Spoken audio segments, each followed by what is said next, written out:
Hello student, I am Dr. Charu Khamisa and today we are going to complete the next topic of water chapter, that is softening methods. This is a softening method. Today we are doing softening methods. Softening methods are of two type. Some of internal treatments are there. Internal method भी होते हैं हमारे पास में और external methods भी होते हैं. इंटरनल मैथड कहें तो ये करेक्टिव मैथड्स होते हैं और यदि हम एक्सटर्नल मैथड कहें तो ये प्रिवेंटिव मैथड्स होते हैं. इंटरनल मैथड कब किए जाते हैं? They are carried out inside the boiler feed water. Boiler में वाटर को डालने के बाद में ये किए जाते हैं. तो ये लो प्रेशर बॉयलर्स में किए जाते हैं. जबकि एक्सटर्नल मैथड जो है, जो बॉयलर में पानी डालना है उससे पहले ही उस वाटर के ऊपर ट्रीटमेंट कर दिया जाता है, तो उसको एक्सटर्नल मैथड बोलते हैं. पहले हम लोग करेंगे internal conditioning methods. Internal method they are also called conditioning methods. Different type of conditionings are there. Colloidal conditioning, carbonate conditioning, phosphate conditioning, Calgon conditioning, sodium metaaluminate conditioning, radioactive conditioning, electric conditioning and complexometric EDTA method of conditioning. पहले हम लोग internal conditioning method करेंगे या internal treatment method कह सकते हैं इसको अपन, which are the corrective method. One by one हम एक एक को लेते हैं. इंटर कंडीशनिंग मेथड के अंदर first method that is a colloidal conditioning.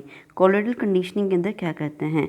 Organic substance like tannin, अगर अगर kerosene which get coated over और adsorb over scale forming precipitate. Substance के ऊपर स्केल फॉर्मिंग प्रेसिपिटेट के ऊपर आके जम जाते हैं. लो प्रेशर बॉयलर्स के अंदर generally inter conditioning method use किए जाते हैं. तो ये क्या करते हैं? They form non sticky and loose deposits बना लेते हैं उसके ऊपर, जिसको हम ब्लो डाउन ऑपरेशन से रिमूव कर सकते हैं. तो ये होती है हमारे पास में कोलॉइडल कंडीशनिंग. ये अगर tannin, kerosene, these are the colloidal conditioning agents. Now second, that is a carbonate conditioning. Carbonate conditioning is carried out in the presence of Na2CO3. That is a carbonate conditioning agent. Supposed to be calcium sulfate is the hardness causing substance which is present in the water. It forms CaCO3. This is a most insoluble precipitate which is found in the water.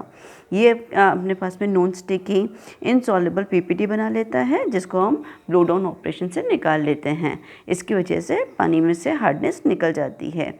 Now next है phosphate conditioning. Phosphate conditioning, it is carried out in the presence of sodium phosphate. Sodium phosphate की presence के अंदर ये hardness causing salts हैं, आपस में reaction करते हैं. It is also use in high pressure boiler. ये हमारे पास में जो कंपाउंड बनाते हैं दैट इज़ Ca3 और Mg3PO4 का होल ट्वाइस बनता है. This is a precipitate which is non adherent. चिपकता नहीं है, ईजिली रिमूव हो जाता है ब्लो डाउन ऑपरेशन से. स्लज की फॉर्म के अंदर होता है, सॉफ्ट स्लज की फॉर्म के अंदर इसको रिमूव किया जा सकता है. Calcium can be precipitate only above pH 9.5. Calcium जो होता है वो 9.5 pH एल्काइन pH होने पर ही प्रेसिपिटेट होता है, तो उस समय हमें pH का ध्यान रखना पड़ता है.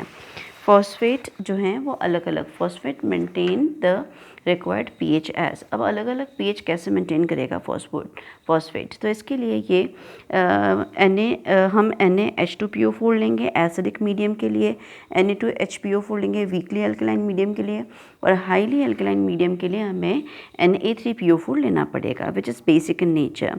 बेसिक है तो इसको highly acidic impurities and water को रिमूव करने के लिए यूज़ किया जाता है. मॉडरेट इम्प्योरिटीज़ को रिमूव करने के लिए वीकली एल्कलाइन वाले को Na2HPO4 को यूज़ किया जाता है. जबकि हाईली बेसिक इम्प्योरिटीज़ यदि पानी के अंदर हैं उसको रिमूव करने के लिए NaH2PO4 को यूज़ किया जाता है which is acidic in nature. This is all about phosphate conditioning. Now next हम लोग कर रहे हैं sodium metaaluminate conditioning. Sodium metaaluminate conditioning, इसको वाटर के साथ में जब ये रिएक्शन करता है तो ये एल्यूमिनियम हाइड्रोक्साइड का फ्लोक बना लेता है. जिलेटिनस PPT होता है सॉफ्ट स्लज की फॉर्म के अंदर, नीचे आके सॉफ्ट स्लज की फॉर्म के अंदर आ जाता है. हार्डनेस कॉजिंग सब्सटेंस जो भी है और उसको ब्लो डाउन ऑपरेशन से निकाल दिया जाता है. साथ ही साथ यहाँ पे NaOH बनता है. यदि पानी के अंदर MgCl2 प्रेजेंट है तो ये MgCl2 जो है वो भी MgOH के होल ट्वाइस की फॉर्म के अंदर प्रेसिपिटेट होकर रिमूव कर दिया जाता है. Next, that is a Calgon conditioning, which is a very important conditioning. This compound is called the Calgon. ये हमारे पास में Calgon है. जब इसको हम डिसोसिएट करते हैं तो ये Na4 PO3 का whole 6 - 2 that is a Calgon conditioning agent format करता है। ये कैल्विन कंडीशनिंग जो एजेंट है वो हार्डनेस कॉजिंग सब्सटेंस के साथ में रिएक्ट करता है और यहाँ पे कॉम्प्लेक्स सॉल्युबल कॉम्प्लेक्स आयन बनाता है, जिसकी वजह से जितने भी हार्डनेस कॉजिंग सब्सटेंस हैं वो पानी से रिमूव हो जाते हैं। यहाँ पहले सोडियम था, सोडियम यहाँ पे अपने पास कैल्विन कंडीशनिंग एजेंट के अंदर, और अब यहाँ पे क्या आ गया है, कैल्शियम आ गया है। तो ये सॉल्युबल फॉर्म में कन्वर्ट कर देता है, जिसकी वजह से वो पानी में हार्डनेस कॉज नहीं कर पाते। इलेक्ट्रिकल कंडीशनिंग के अंदर sealed glass tube containing mercury is connected to a battery and rotated in the boiler feed water. Boiler feed water के अंदर रोटेट किया जाता है उस इलेक्ट्रोड को।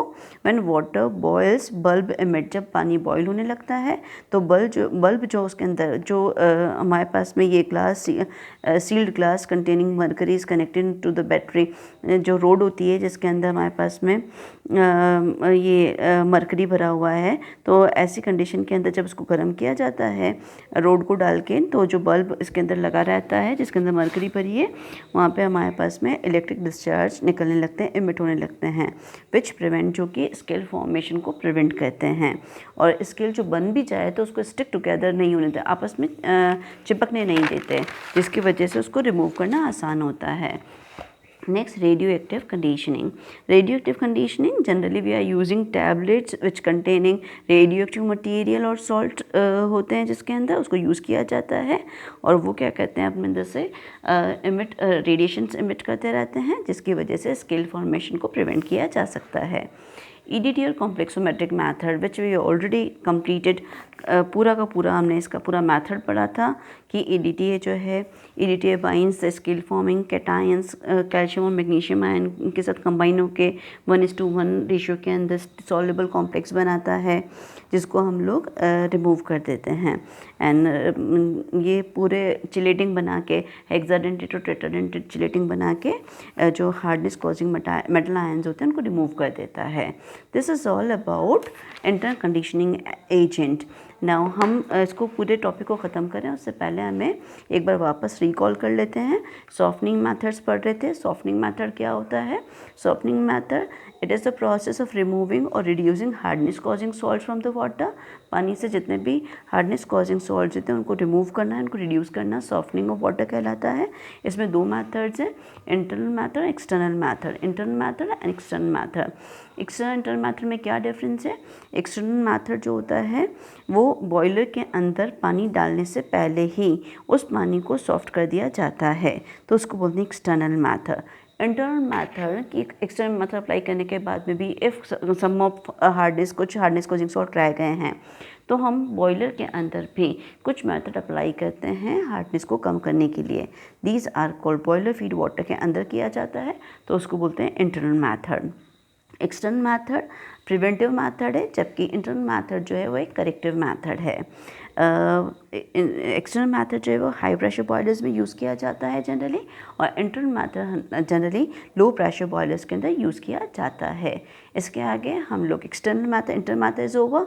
हमने 8 तरीके के डिफरेंट इंटरनल मेथड्स पढ़े। Now in the next lecture we will go for the external methods, जिसके अंदर हम 3 मेथड्स पढ़ेंगे, lime soda process, zeolite method and ion exchange method. Thank you.